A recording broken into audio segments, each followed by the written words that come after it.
बार बताया है, मेरे तैयार होने से पहले मेरा नाश्ता तैयार हो जाना चाहिए। शादी के 25 सालों बाद भी मुझे क्यों बार बार एक ही बात बतानी पड़ती है? प्रियंका, तुम्हें क्या है? तुम तो आराम से घर पर रहोगी, मुझे काम पर जाना पड़ता है। तुम हो कि हमेशा बेवकूफ़ों जैसी हरकत करती हो। अगर तुम यह जानबूझकर करती हो तो याद रखना, मुझसे बुरा कोई नहीं होगा। आज भी अजय का पारा चढ़ा हुआ था।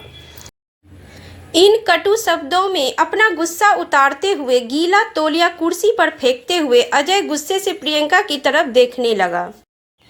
प्रियंका के लिए अजय का यह बेवजह का गुस्सा कोई नई बात नहीं थी। वह महीने में 3-4 बार ऐसे ही प्रियंका पर बरस पड़ता था। पहले पहले प्रियंका उसका विरोध किया करती थी, लेकिन जब कई सालों तक अजय में कोई बदलाव नहीं दिखा तो प्रियंका ने खुद को ही बदल दिया।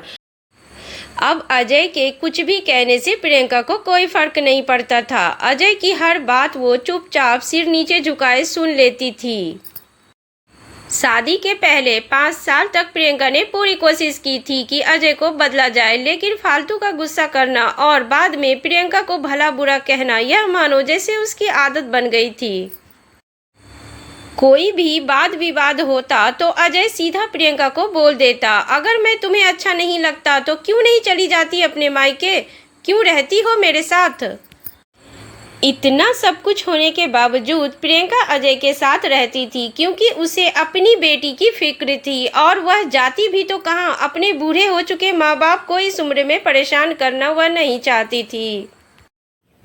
समाज और लोग क्या कहेंगे, यह भी तो उसे देखना था। वह इतनी पढ़ी लिखी भी तो नहीं थी कि खुद जाकर कोई नौकरी कर सके और अपना और अपनी बेटी का पालन पोषण कर सके। प्रियंका को अब अपनी फिक्र नहीं थी, उसको फिक्र थी तो बस अपनी शादी लायक हो रही बेटी की। प्रियंका नहीं चाहती थी कि पति पत्नी के झगड़े की वजह से अनु डिस्टर्ब हो। अनु की पढ़ाई पूरी हो चुकी थी, उसके लिए अब शादी के रिश्ते आने लगे थे। कई रिश्तों को अनु ठुकरा चुकी थी। 2-3 महीने बाद एक अच्छा रिश्ता आया। रिश्तेदारों और पहचान के लोगों ने भी लड़के के बहुत गुणगान किए थे। अजय एक शाम अपनी बेटी के पास बैठकर उसे बताने लगा, अनु बहुत अच्छा लड़का है, पढ़ा लिखा है, बड़ा घर है, बहुत अच्छी नौकरी है। ऐसे रिश्ते बार बार नहीं आते बेटा, इस बार मना मत करना। अनु अपने पिता से ज़्यादा बात नहीं करती थी, शायद डरती थी या शायद नफरत करती थी, लेकिन आज वो अपनी पूरी हिम्मत इकट्ठा कर बोली, मुझे अभी शादी नहीं करना है पापा, मैं नौकरी करना चाहती हूँ, खुद अपने पैरों पर खड़ी होना चाहती हूँ। हाँ तो उसमें क्या बड़ी बात है, मैंने लड़के से बात की है, वह तुम्हें किसी बात के लिए नहीं रोकेगा। तुम शादी के बाद भी नौकरी कर सकती हो, वह तुम्हें नौकरी के लिए परमिशन दे देगा। अजय बोला, मेरा नौकरी करना या ना करना उसकी परमिशन पर क्यों डिपेंड रहेगा पापा? अनु ने पूछा।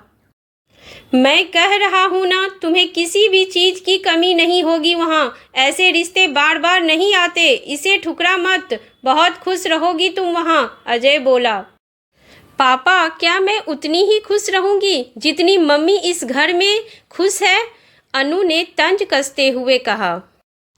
आज तुम्हारी जवान कुछ ज़्यादा नहीं चल रही? अजय गुस्से से आंखें बड़ी करते हुए बोला, पापा मुझे शादी ही नहीं करनी है, क्योंकि शादी के बाद अगर वह लड़का आपके जैसा निकला तो मैं क्या करूँगी? मुझे आपके जैसा जीवन साथी नहीं चाहिए जो बिना बात के मुझ पर हमेशा चिल्लाए। मुझे कुछ भी अपनी पसंद का लेना हो तो 10 बार सोचना पड़े, कहीं वह नाराज ना हो जाए। मेरी तबीयत कैसी भी हो उसे परवाह न हो, रोटी थोड़ी सी मोटी बन जाए तो घर सर पर उठा ले, उसकी चेक बुक ना मिले तो भी मेरा ही दोष निकाले और हर छोटी मोटी बात पर मुझे मायके जाने के लिए कहे। अनु ने अपना दिल खाली करते हुए पापा से सब कुछ कह दिया। अजय का गुस्सा 7वें आसमान पर था, लेकिन उसके मुंह से एक भी शब्द नहीं फूट रहा था। वो अनु की बातें सुन रहा था।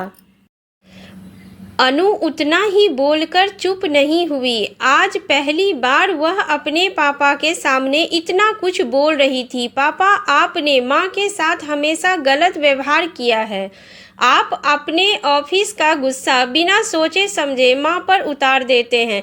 कभी इस बात की परवाह भी नहीं करते कि उन्हें कैसा लगता होगा। आपकी बातें सुन सुन माँ ने अपना स्वाभिमान खो दिया। अजय आज पहली बार अपने किए बर्ताव को महसूस कर पा रहा था। वो इतना ही बोल पाया, जो तुम्हारा मन है वो करो, मैं तो इतना बुरा हूँ ना। अनु ने अजय का हाथ पकड़ा और बोली, पापा मुझे सिर्फ एक सवाल का जवाब दे दो। क्या आप चाहेंगे कि मेरा पति आपके जैसा हो? अगर आपका जवाब हाँ है तो कर दीजिए मेरा रिश्ता आज ही, और ना है तो मुझे आत्मनिर्भर बनने दीजिए। अजय कुछ भी न बोल पाया और वहां से चुपचाप बाहर चला गया। आज उसे प्रियंका के सामने जाने में शर्म आ रही थी। चलते चलते उसकी आंखों से आंसू बह रहे थे। अजय ने आज से अपने आप को बदलने का निश्चय किया। अगले दिन से प्रियंका ने अपने पति में काफ़ी बदलाव देखा। वह सोचने लगी कि जो हिम्मत अनु ने दिखाई है, वह हिम्मत अगर मैं पहले ही दिखा देती तो शायद आज परिस्थिति कुछ और होती। अब अनु पढ़ लिख कर अच्छी नौकरी करने लगी थी और 3 साल बाद उसके लिए एक अच्छा रिश्ता आया। और उसकी विदाई पर अजय बोला, बेटा तू हमेशा खुश रहेगी क्योंकि तेरा पति तेरे बाप जैसा नहीं है। अजय की यह बात सुनकर प्रियंका और अनु की आंखों से आंसू बहने लगे।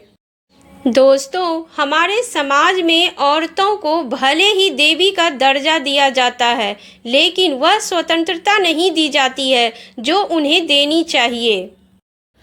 उन्हें बचपन से ही बताया जाता है कि वह पराया धन है। स्कूल से आने में देर हो जाए तो पिटाई मिलती है। मोबाइल पर बातें करते हुए दिख जाए या खिड़की से झांकते हुए दिख जाए तो शक किया जाता है। माँ बाप का घर तुम्हारा नहीं है, पति का घर ही तुम्हारा घर है। जीवन भर यह बातें बता बता कर उन्हें ससुराल भेज दिया जाता है और एक दिन किसी छोटे मोटे झगड़े में ससुराल वालों से उन्हें सुनना पड़ता है कि इस घर को छोड़ दो। अब आप ही बताओ दोस्तों, ऐसी स्त्रियों का सच्चा घर कौन सा? आखिरकार वह किस घर को अपना कहे?